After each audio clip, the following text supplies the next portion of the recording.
Shri KP Kunhammadkutty master 12 minute. Sir, സഭയിൽ അവതരിപ്പിച്ച ധനാഭ്യർത്ഥനകളെ ഞാൻ പിന്തുണയ്ക്കുകയാണ്. കഴിഞ്ഞ ദിവസങ്ങളിൽ മുസ്ലിം ലീഗ് അംഗങ്ങൾ ഈ സഭയിൽ നടത്തിയ പ്രസംഗം കേട്ടപ്പോൾ മുസ്ലിം ലീഗിൻ്റെ നയസമീപനങ്ങളിൽ മാറ്റം വരികയാണോ എന്ന് സംശയിക്കുകയാണ്. കോൺഗ്രസിന് സ്തുതിഗീതം പാടിക്കൊണ്ട് ബഹുമാന്യനായ മുനീർ സാഹിബ് ആരംഭിച്ച പ്രസംഗം ബഹുമാന്യനായ കുറുക്കോളിയിലെത്തിയപ്പോൾ ശ്രീ രാഹുൽ ഗാന്ധിയെ യൂസഫ് നബിയോട് ഉപമിക്കുന്ന സ്ഥിതിയിലേക്കാണ് വന്നുചേർന്നത്. സഭയിലെ പ്രസംഗങ്ങളും നടപടികളും ബഹുജനങ്ങൾ ശ്രദ്ധിക്കുന്നുണ്ട്. മുസ്ലിം ലീഗ് അണികളും ആ ശ്രദ്ധ ഉണ്ട് എന്ന കാര്യം പ്രത്യേകം ഓർമ്മിക്കേണ്ടതാണ്. കോൺഗ്രസ് എന്താണെന്നും എന്തല്ലെന്നും ബഹുജനങ്ങൾക്ക് നന്നായി അറിയാവുന്നതാണ്. രാജ്യത്തിൻ്റെ മതനിരപേക്ഷ അടിത്തറ തകർത്തതും വർഗീയ സംഘർഷഭരിതമായ അന്തരീക്ഷത്തിലേക്ക് രാജ്യത്തെ തള്ളിവിട്ടതുമായ സംഭവമാണ് ബാബരി മസ്ജിദ് തകർക്കൽ. ബാബരി മസ്ജിദ് തകർക്കുന്നതിന് വേണ്ടി RSSന് എല്ലാവിധ ഒത്താശയും ചെയ്തു കൊടുത്ത പാർട്ടിയാണ് കോൺഗ്രസ് എന്ന കാര്യം നമുക്കൊരിക്കലും വിസ്മരിക്കാൻ കഴിയില്ല.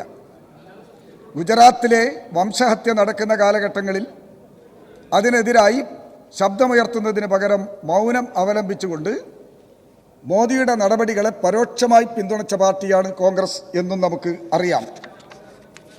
കോൺഗ്രസിൻ്റെ മുൻ നേതാവ് MP ആയിരുന്ന ഇഹ്സാൻ ജഫ്രി അദ്ദേഹത്തിൻ്റെ വീട്ടിൽ അഭയം പ്രാപിച്ചവരെയും എല്ലാം ചേർന്നുകൊണ്ട് കൂട്ടക്കൊല നടത്തിയത് രാജ്യത്തെ ഞെട്ടിച്ച ഏറ്റവും പ്രധാനപ്പെട്ട സംഭവമായിരുന്നു. ആ സംഭവങ്ങളോട് പോലും കരുത്തോടുകൂടി പ്രതികരിക്കാൻ കഴിയാത്ത പാർട്ടിയാണ് കോൺഗ്രസ് എന്ന് നമുക്ക് കാണാം. ശ്രീമതി ജഫ്രി ഇപ്പോൾ നിയമ നടപടികളുമായി ഡൽഹിയിൽ അലഞ്ഞു തിരിയുന്ന കാഴ്ച നാം കാണുകയാണ്. എല്ലാ ഗാന്ധിമാരും ഡൽഹിയിലാണുള്ളത്. പക്ഷേ ഒരു ഗാന്ധിയും അവരെ ആശ്വസിപ്പിക്കാനോ സഹായിക്കാനോ മുന്നോട്ട് വന്നില്ല എന്നതും നാം കണ്ടതാണ്.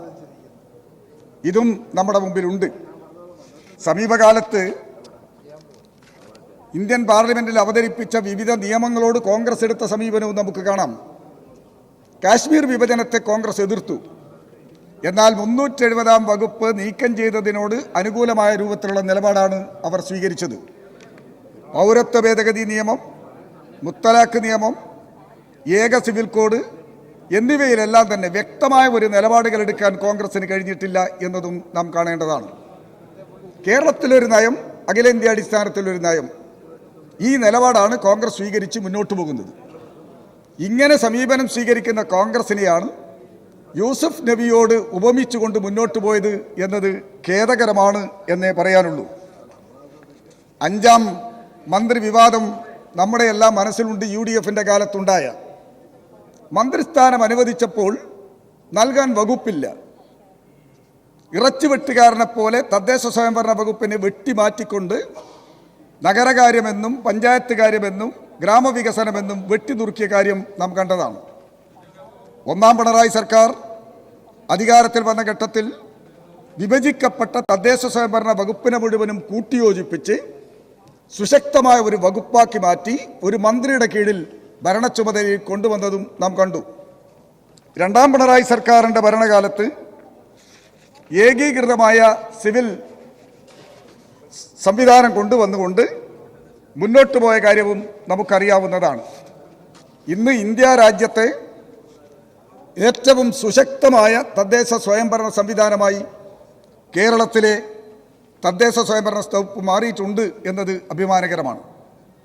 കേരള ഭൂപരിഷ്കരണ നിയമത്തിന് ശേഷം കേരളം കണ്ട ഏറ്റവും വലിയ വിപ്ലവകരമായ പരിപാടിയാണ് അധികാര വികേന്ദ്രീകരണവും വികേന്ദ്രീകൃത ആസൂത്രണവും എന്ന് നമുക്കറിയാം. ഇന്നത്തെ പഞ്ചായത്ത് രാജ് സംവിധാനത്തെക്കാൾ മെച്ചപ്പെട്ടതായിരുന്നു പഴയ ജില്ലാ കൗൺസിൽ എന്നും നാം കാണേണ്ടതാണ്. ജില്ലയെ ഒരു ഭരണഘടകമായി കണ്ടുകൊണ്ട് തെരഞ്ഞെടുക്കപ്പെടുന്ന പ്രതിനിധി ചെയർമാനും ജില്ലാ കളക്ടർ കൺവീനറുമായിട്ടുള്ള സെക്രട്ടറിയുമായിട്ടുള്ള യഥാർത്ഥമായ ഒരു ഭരണ സംവിധാനമായിരുന്നു അന്ന് ലക്ഷ്യമിട്ടിരുന്നത്. UDF അധികാരത്തിൽ വന്നതോടെ ജില്ലാ കൗൺസിലുകളെ നോക്കുകുത്തികളാക്കി പിന്നീട് കൗൺസിൽ പ്രവർത്തനം മുഴുവനും അവസാനിപ്പിക്കുന്ന സാഹചര്യമാണ് നാം കണ്ടത്.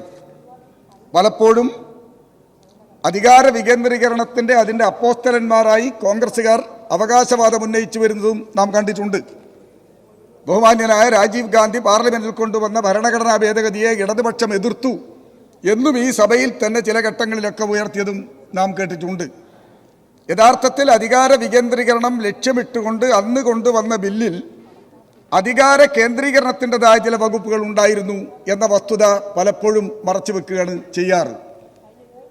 സംസ്ഥാന സർക്കാരുകളുടെ തലക്ക് മുകളിൽ കൂടി പഞ്ചായത്തുകളുടെ നേരിട്ട് നിയന്ത്രിക്കുന്ന വകുപ്പ് ഉണ്ടായിരുന്നു എന്നതുകൊണ്ടാണ് ഇടതുപക്ഷം ആ ഭേദഗതിയെ പാർലമെന്റിൽ എതിർത്തത്.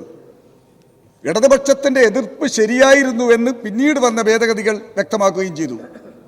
തർക്കവിധേയമായ വകുപ്പുകൾ ഒഴിവാക്കിക്കൊണ്ടാണ് പിന്നീട് ഭരണഘടനാ ഭേദഗതി പാർലമെന്റിൽ അവതരിപ്പിച്ചതും ഇടതുപക്ഷത്തിന്റെ കൂടി പിന്തുണയോടുകൂടി അത് പാസാക്കിയെടുത്തതും എന്ന് നമുക്ക് കാണാൻ കഴിയും. ഇന്ന് ഇന്ത്യക്കാകെ മാതൃകയായ ഏറ്റവും സുശക്തമായ അടിസ്ഥാന ഭരണമായി കേരളത്തിലെ തദ്ദേശ സ്വയംഭരണ വകുപ്പ് മാറിയിട്ടുണ്ട് എന്നത് അഭിമാനകരമാണ്. പ്രളയം വന്നപ്പോൾ, കോവിഡ് വന്നപ്പോൾ സർക്കാർ നടപ്പിലാക്കേണ്ട പരിപാടികൾ മുഴുവനും വളരെ ത്വരിതഗതിയിൽ ജനങ്ങൾക്കിടയിൽ എത്തിക്കുന്നതിന് വേണ്ടി ചടുലമായ പ്രവർത്തനമാണ് തദ്ദേശ സ്വയംഭരണ സ്ഥാപനങ്ങൾ കാഴ്ചവെച്ചത് എന്ന് കാണാം. കോവിഡിൻ്റെ ഘട്ടത്തിൽ കേരളത്തിൽ ഒരാൾ പോലും പട്ടിണി കിടക്കാൻ പാടില്ല, എല്ലാ പഞ്ചായത്തുകളും ജനകീയ ഹോട്ടലുകൾ തുടങ്ങി ഭക്ഷണം എത്തിക്കണമെന്ന് ആഹ്വാനം ചെയ്തപ്പോൾ 24 മണിക്കൂർ കൊണ്ട് നൂറുകണക്കിന് പഞ്ചായത്തുകളിൽ സംവിധാനം ഏർപ്പെടുത്തിക്കൊണ്ട് ഏറ്റവും മാതൃകാപരമായ നടപടികൾ സ്വീകരിക്കേണ്ടായി. പ്രളയകാലത്ത് ലക്ഷക്കണക്കിന് ജനങ്ങളെയാണ് ദുരിതാശ്വാസ ക്യാമ്പുകളിൽ താമസിപ്പിച്ചത്. ക്യാമ്പുകളുടെ ചുമതല മുഴുവനും പൂർണ്ണമായി ഏറ്റെടുത്തുകൊണ്ട് കുറ്റമറ്റ രൂപത്തിൽ ആ ക്യാമ്പുകൾ സംഘടിപ്പിച്ച് മുന്നോട്ട് പോകുന്നതിൽ കേരളത്തിലെ തദ്ദേശ സ്വയംഭരണ വകുപ്പ് ഏറ്റവും ശ്രദ്ധേയമായ നടപടിയാണ് സ്വീകരിച്ചിട്ടുള്ളത് എന്ന് നമുക്ക് കാണാൻ കഴിയും. ഇന്നിതാ രാജ്യത്തിനാകെ മാതൃകയായിക്കൊണ്ട് പുതിയ പദ്ധതി നടപ്പിലാക്കിക്കൊണ്ട് ബഹുമാന്യനായ MP രാജേഷിൻ്റെ നേതൃത്വത്തിലുള്ള വകുപ്പ് മുന്നോട്ട് പോകുന്ന ചിത്രമാണ് നാം കാണുന്നത്. വിരൽത്തുമ്പിലൂടെ സേവനങ്ങൾ അതിവേഗം ലഭ്യമാക്കാൻ ലക്ഷ്യമിട്ടിട്ടുള്ള പദ്ധതിയാണ് K-സ്മാർട്ട്. ജനങ്ങൾക്ക് ലഭിക്കേണ്ട സേവനങ്ങൾ ഒറ്റ പ്ലാറ്റ്ഫോമിൽ ലഭ്യമാക്കുന്നത് വഴി തദ്ദേശ സ്ഥാപനങ്ങളുടെ സേവനങ്ങൾ പൂർണ്ണമായി ഓൺലൈനാക്കുന്ന ഇന്ത്യ രാജ്യത്തെ ആദ്യത്തെ സംസ്ഥാനമായി കേരളം മാറുകയാണ്. രാജ്യത്തിനാകെ മാതൃകയായ ഈ പദ്ധതിയെ ചൈനീസ് ആപ്പ് എന്ന് വിശേഷിപ്പിച്ചുകൊണ്ടാണ് ചില UDF അനുകൂല പത്രങ്ങൾ വിശേഷിപ്പിച്ചത് എന്ന് നാം കാണേണ്ടതാണ്. സമീപകാലത്ത് കേരളത്തിൽ ഇടതുപക്ഷ ജനാധിപത്യ മുന്നണി നടപ്പിലാക്കിയ എല്ലാ ജനക്ഷേമ പരിപാടികളെയും വികൃതമാക്കാനും ജനമധ്യത്തിൽ മോശമായ രൂപത്തിൽ ചിത്രീകരിക്കാനും വേണ്ടിയാണ് UDFും UDFിനെ അനുകൂലിക്കുന്ന ചില പത്രമാധ്യമങ്ങളും ശ്രമിച്ചു വരുന്നത് എന്ന് നമുക്ക് കാണാം. റോഡ് അപകടങ്ങൾ വർദ്ധിച്ചു വരുന്ന ഘട്ടത്തിൽ റോഡിലെ മനുഷ്യക്കുരുതി അവസാനിപ്പിക്കുന്നതിന് വേണ്ടി AI ക്യാമറ സ്ഥാപിച്ചപ്പോൾ എന്തെല്ലാം പ്രചരണങ്ങളാണ് പ്രതിപക്ഷവും അവരെ അനുകൂലിക്കുന്ന മാധ്യമങ്ങളും നടത്തിയത് എന്ന കാര്യം നമ്മുടെ മുമ്പിലുണ്ട്. ഇന്ന് കുട്ടി ജനിച്ചാൽ അമ്മയുടെ പേരും ജനന തീയതിയും K-സ്മാർട്ടിൽ കൊടുത്താൽ ജനന സർട്ടിഫിക്കറ്റ് ലഭ്യമാകും. 2024 മാർച്ച് മാസം വരെ 35,000 ജനന സർട്ടിഫിക്കറ്റുകൾ ഇതുവഴി വിതരണം ചെയ്യാൻ കഴിഞ്ഞു. 22,622 മരണ സർട്ടിഫിക്കറ്റുകൾ വിതരണം ചെയ്യാൻ കഴിഞ്ഞു. നികുതി ഈടാക്കുന്ന ഇനത്തിൽ 386 കോടി രൂപയാണ് K-സ്മാർട്ട് വഴി ശേഖരിക്കാൻ കഴിഞ്ഞിട്ടുള്ളത്. 10,397 വിവാഹ സർട്ടിഫിക്കറ്റുകൾ ഇതുവഴി വിതരണം ചെയ്യാൻ കഴിഞ്ഞു. ഈ K-സ്മാർട്ട് നടപ്പിലാക്കിയതോടുകൂടി ഏറ്റവും പ്രയോജനം ലഭിച്ച ഒരു വിഭാഗമാണ് പ്രവാസികൾ. സാധാരണ പ്രവാസികൾ നാട്ടിലെത്തുമ്പോൾ കുട്ടിയുടെ ജനന സർട്ടിഫിക്കറ്റിന് വേണ്ടി അല്ലെങ്കിൽ മരണ സർട്ടിഫിക്കറ്റിന് വേണ്ടി 2, 3, 4, 5 തവണ കോർപ്പറേഷനിലും മുനിസിപ്പാലിറ്റിയിലും കയറി ഇറങ്ങിയാൽ പോലും കഴിയുമായിരുന്നില്ല. ചുരുങ്ങിയ ദിവസങ്ങളിൽ നാട്ടിൽ വരുന്ന പ്രവാസികൾ എന്തൊരു തത്രപ്പാടിലായിരുന്നു എന്ന് നമുക്ക് പലപ്പോഴും കണ്ടിട്ടുണ്ട്.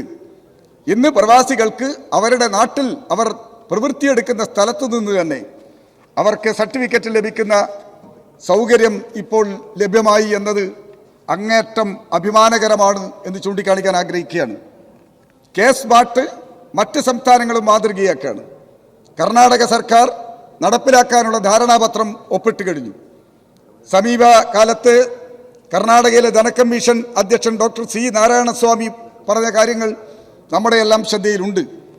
തദ്ദേശ സ്വയംഭരണം, പൊതുവിതരണം, ഗവേണൻസ് ഈ കാര്യത്തിലെല്ലാം കേരളം മാതൃകയാണെന്നും ഈ മാതൃക ഞങ്ങളുടെ സംസ്ഥാനത്ത് കർണാടകത്തിൽ നടപ്പിലാക്കിക്കൊണ്ടിരിക്കുകയാണ്, കേരളമാണ് അതിന് ഞങ്ങൾക്ക് മാർഗദർശകമായി മാറിയത് എന്നും കാണാൻ കഴിയും.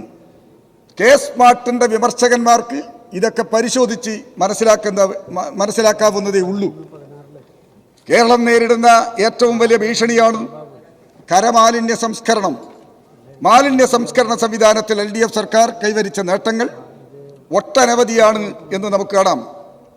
MCFകളും MRFകളും തുമ്പൂർകുഴി മാലിന്യ സംസ്കരണ യൂണിറ്റുകളും കേരളത്തിലുടനീളം സ്ഥാപിച്ചിട്ടുണ്ട് എന്ന് കാണാം. ഹരിതകർമ്മ സേനാംഗങ്ങളുടെ നേതൃത്വത്തിൽ നടത്തുന്ന മാലിന്യ നിർമ്മാർജ്ജന പ്രവർത്തനങ്ങൾ മറ്റ് സംസ്ഥാനങ്ങളും ഇപ്പോൾ മാതൃകയാക്കുകയാണ്.